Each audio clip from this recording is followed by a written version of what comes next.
Hi, everybody. I'm John Halpin. Welcome to the Fox Sports Fantasy Baseball Google Hangout and podcast today. We're combining things, Ryan. I'm here with my buddy Halpin Fowler. How's it going, Ryan? It's going great. Just got back from vacation, so rested, relaxed, and ready to talk fantasy baseball. And again, we are right around the corner from fantasy football, so it's going to be a busy month. We are right around the corner. And since we're doing practice sessions, basically we're doing a couple of these. I'm still adjusting cameras like I do on Periscope all the time, Ryan, so I see my head bob a little bit like Mike Tyson. It'll be okay. Trust me. All right. I trust you. So let's get started talking baseball. Jose Fernandez back Thursday. Now, Jose Fernandez, Tommy John surgery last year, ace before the surgery. Yep. Last 3 starts in the minors, 27 strikeouts and 16 2/3. He got knocked around a little bit in his final start, but all systems go with Jose Fernandez, right? Absolutely. I mean, it's kind of funny. I mean, the Marlins are just one of those franchises that you really don't know what you're going to get. You get World Series champions, you get fire sales, you get Jose Fernandez back, you lose Giancarlo Stanton for 4 to 6 weeks, and then Matt Latos and Dan Herron. Dan Herron, who didn't want to be there, you might remember, after the trade, are up as trade bait. So a lot of moving parts there, but one of the premier players and young arms that we're going to probably enjoy for years to come, as long as that ligament stays healthy. I mean, as long as he doesn't turn into a guy that needs Tommy John for the second time, this guy is lights out at his best, and he seems ready to go. He's pitching against the Giants on Thursday. You'd start him right away, right? Perfect. Yeah, I mean, if the Giants are going to win, what are they going to win? 3-1? I mean, he's not going to get beat around. So the Giants, from a offensive standpoint, they it's like death by 1,000 cuts. They just do the little things, but I don't think Jose Fernandez is going to have a 12 ERA after his first start. Okay. Next up, we've got before we move on, remember, please, those of you listening to this on a podcast, please subscribe on iTunes and SoundCloud, and pretty soon on Google Hangouts, because we're going to do them here too. Also, Ryan's on Twitter at Fox Sports Fowler. I'm at jhalpin37. You got any questions for us, please ask away anytime. All right, I wrote about Josh Hamilton this morning in the Fantasy Buzz blog. Yep. Josh Hamilton's owned in about 28% of our leagues. He's coming back from the DL. He says his hamstring is 80 to 85%. For a guy, that was a red flag for me. I had lots of red flags about Josh Hamilton. I'm not excited about him for fantasy purposes. But he said 80 to 85%, he's going to play center field. I mean, are we asking for this guy to get hurt, just putting him in a situation where you know he's going to pull another hamstring? Yeah, I mean, Josh Hamilton, the Texas Rangers as a team, they're working towards the future. And Josh Hamilton, albeit a nice gesture on the Rangers' part to bring him back and take that headache off the Angels' hands, it's not part of the puzzle. He's a stopgap this year, and they'll throw him in center. But, I mean, Gallo has played well. I know he's going to strike out a ton. They bring back Odor. Shin-Soo Choo's there. You mentioned in your Buzz blog that Leonis Martinez, long as he's been disappointing, but he is in the mix too. Josh Hamilton is out there because he's making millions and millions and millions and millions of dollars, but the likelihood that he does get nicked up again is pretty high. And I just think, again, from a fantasy standpoint, with all the depth that there is at the outfield position, you also mentioned Delano DeShields in your Buzz blog. It doesn't make sense to force it and to hog up a roster spot when there are so many other available assets on the waiver wire. Did I say, when I was talking about Rugi Odor, did I say crappy or sorry, not Rugi Odor, Leonis Martin, crappy or disappointing? I think it was a merge of both. I do remember disappointing jumping off the headline, though. He has, oh man, remember the nice 5x5 sexy stats that he had a year ago? Those aren't there. No, they're not there. Rugi Odor, though, hitting really well. Hitting really well.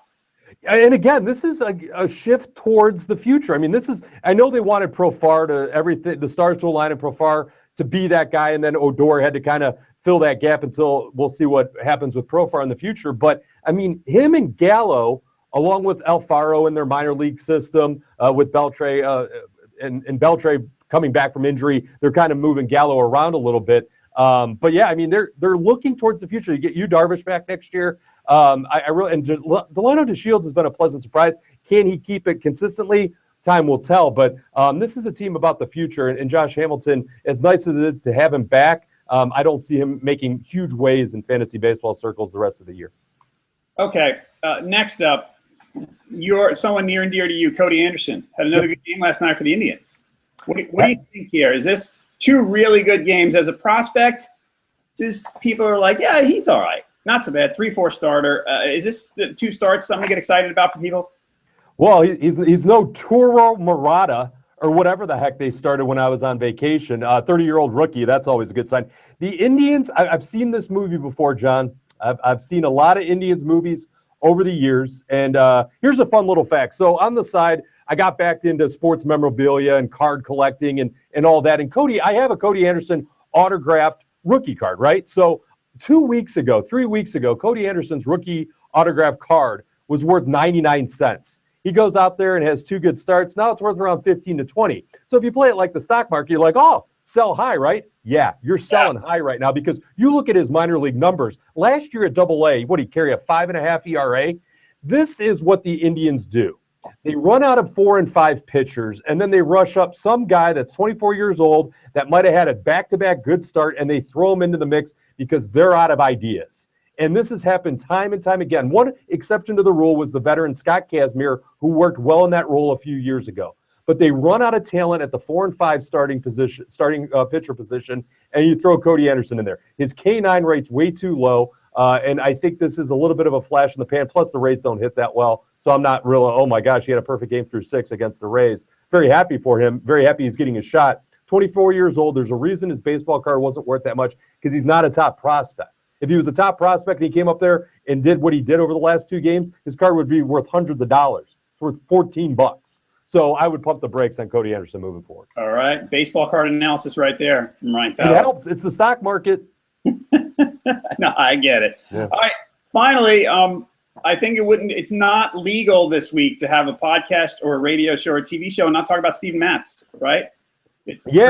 Everybody's got to talk about Steven Matz, because the Mets have every pitcher they could possibly want. Now they got another one. This guy's pretty good. I mean, we're not going to expect him to get 3 hits every time he plays.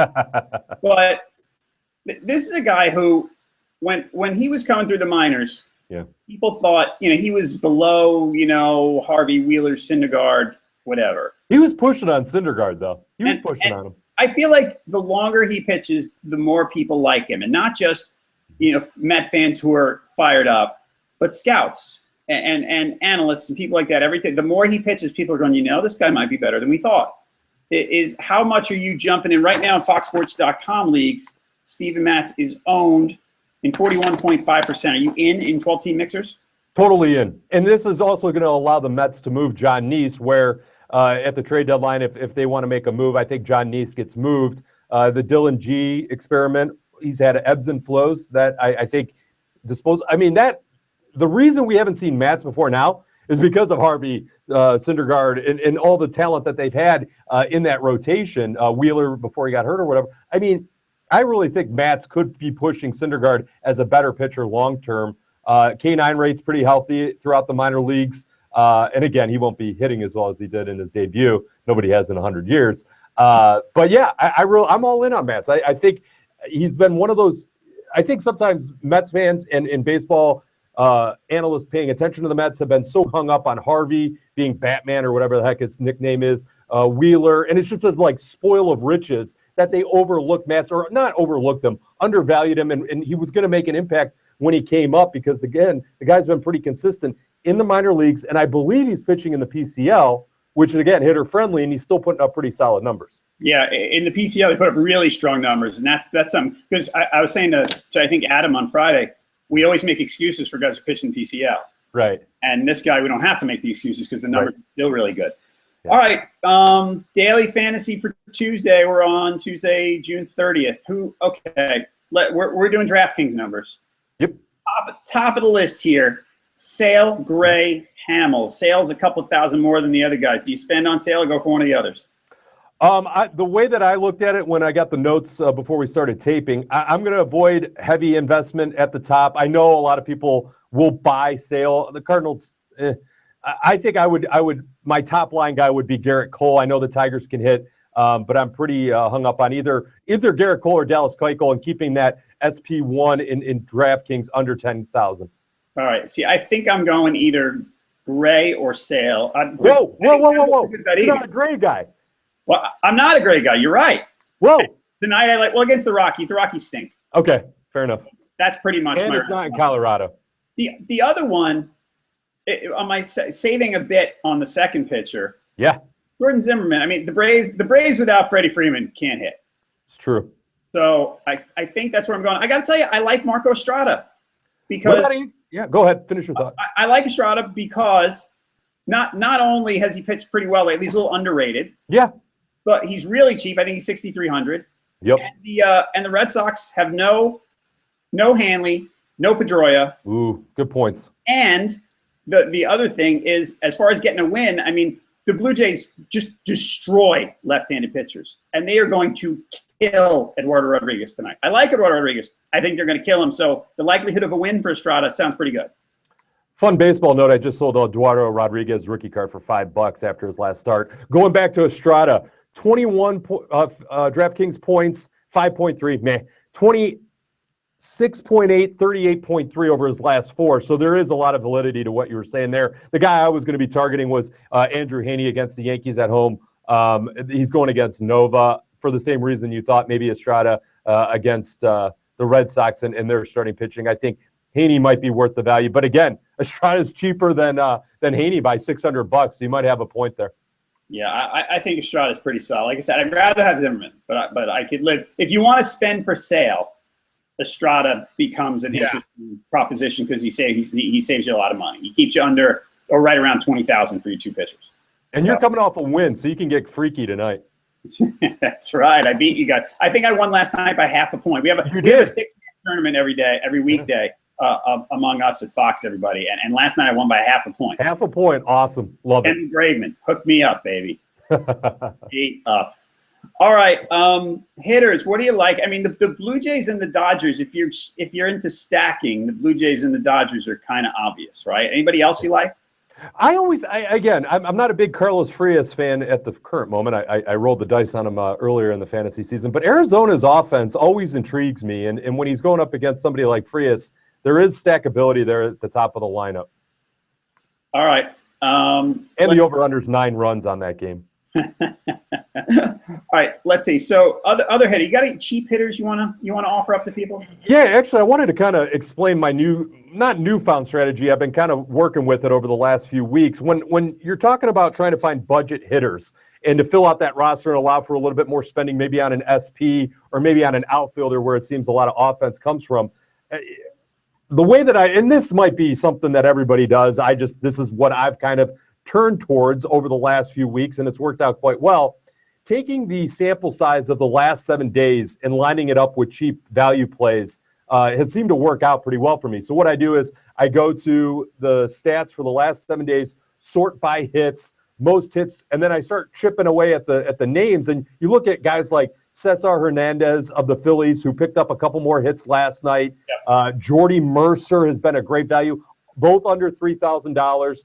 We mentioned Odor, and I thought it was weird that Odor just got called back up and is already around 4,000, but it is a shallow position that he plays. So that's kind of the strategy I've been using, where taking the lightning in the bottle approach to what used to be a season-long fantasy league, and then applying those same rationale to a daily fantasy league and trying to line up some of those value plays. I was going to do the Ryan Goins, had a great B versus P against Buchholz last night. That would have hosed me. He was 0 for 2 with a strikeout.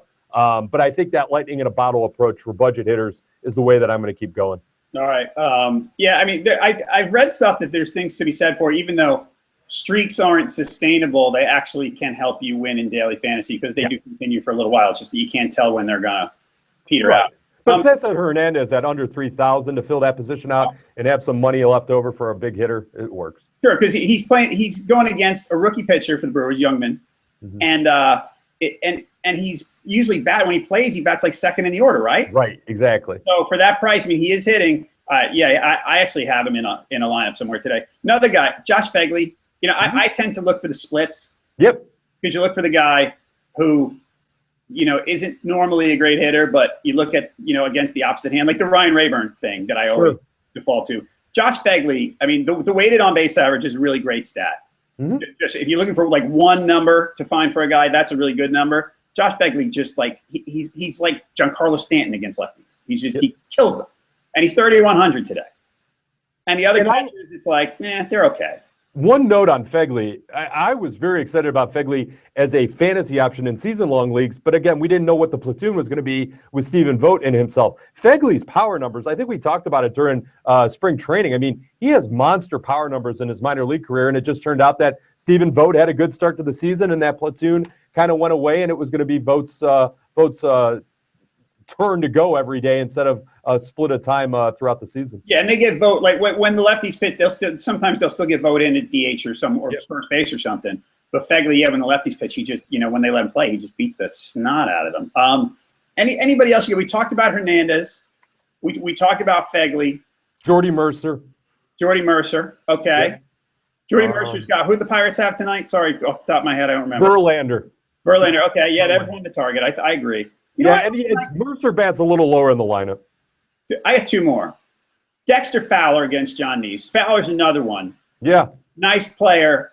Very good player when it comes to left-handed pitchers. Sure. Plus, he leads off. He steals bases. He walks a lot. He does a little of everything. And the other guy I'm looking at, Joey Gallo. I'm not a big Joey Gallo. I've been of the opinion all along, Joey Gallo's in danger of getting sent back to the minors at some point because he strikes out so damn much. So does Chris Bryant. Tonight, he's against Gonzalez. Yep. The Orioles. It's like, this is a very hittable pitcher that a guy like Joey Gallo you think might be able to feast on. And, maybe more in a tournament than a 50-50, but still, compared to the other options, like unless you want to pay up for, A-Rod against Heaney or something like that, or Donaldson, I think he's at 3,200, he's pretty solid.